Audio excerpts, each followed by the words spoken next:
କହିବ ନା ତମେ ମୋ ପଛରେ କାହିଁକି ଆଉଛ କହିଲ ତମର ତ ସବୁ ଯାହା କହିଲ ତ ସେଇଆ ନେଇକି ଆସିବି ପୁଣି ମୋ ପଛରେ ଧାଇ ଧାଇକିରି ଚାଲିଯାଉଛ ଖାଲି। ଆରେ ଅଟା ଆଣିଥାନ୍ତ ବୋଲି ମୁଁ କହିବାକୁ ଆସିଥିଲି। ହଁ କରିକି ନା ତମ ଯାହା କହିବାର ଅଛି ଏକାଥରେ କୁହ ସାତୁଟା ପରେ ମତେ ଆଉ କିଛି କହିବନି ମୋର ଭାରି ବ୍ୟସ୍ତରେ ରହିବି। ଏ ସାତଟା ପରେ ଏମିତି କଣ କରିବ କି ଆଉ କିଛି କହିବିନି। କଣ କରିବି ହଁ ସାତୁଟା ପରେ ମୁଁ ବସିକି ମୋବାଇଲରେ ଖେଳ ଦେଖିବି ଇଣ୍ଡିଆ ସାଉଥ ଆଫ୍ରିକା ଆଜି ହଉଛି କ୍ରିକେଟ ମ୍ୟାଚ ଅଛି। ହେଇ ତମେ ଛୋଟ ଛୁଆ ହେଇଛ ଫୋନ ଟା ବସି ଖେଳ ଦେଖିବ।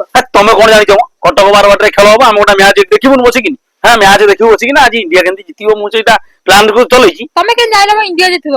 ଇଣ୍ଡିଆ ଜିତିବା କଥା ଜିତିବ ଯଦି ଆଜି ବ୍ୟାଟିଂ ଟା ଫାଷ୍ଟ ପଇଲା ହଁ ହେଲା ଯଦି ଇଣ୍ଡିଆ ଯଦି ବ୍ୟାଟିଂ ଫାଷ୍ଟ ନେଇଗଲା ହଁ ତାହେଲେ ଗ୍ୟାରେଣ୍ଟି ଇଣ୍ଡିଆ ଜିତିବା କଥା ଜିତିବ।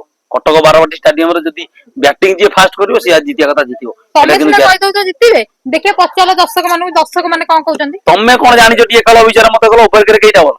ଓଭର ଏ 3ଟା ଖଣ୍ଡେ ବଲ ହେଇଥିବ। ଆଟା ପାଗଳରେ ଆଜ୍ଞା ଦେଖିଛନ୍ତି ଓଭର ତିନିଟା ବଲ ଇଏ ତା ଜୀବନରେ ତ କ୍ରିକେଟ କଣ ଜାଣିନଥିବ ସିଏ କହିଲେ କଣ ଲାଭ ଅଛି ଦର୍ଶକ ମାନେ କହିବେ ତ କିଏ ଜିତିବ। ହଁ ଠିକ ଅଛି ଆଜ୍ଞା ଆପଣ ଆଜି ନିଶ୍ଚିତ ଗୋଟେ ଛୋଟିଆ କମେଣ୍ଟ ମାଧ୍ୟମରେ କହିବେ ଆମର କଟକ ବାରବାଟୀରେ ଖେଳ ହଉଛି ଆପଣ ନିଶ୍ଚିତ ଗୋଟେ ଛୋଟିଆ କମେଣ୍ଟ ମାଧ୍ୟମରେ ଆମକୁ ଜଣେଇବେ ଯେ ଆଜି ଇଣ୍ଡିଆ ଜିତିବ ନା ସାଉଥ ଆଫ୍ରିକା ଜିତିବ। ଆପଣ ମାନଙ୍କ କମେଣ୍ଟ ଅପେକ୍ଷାରେ ରହିଲି ଜୟ ଜଗନ୍ନାଥ ନମସ୍କାର।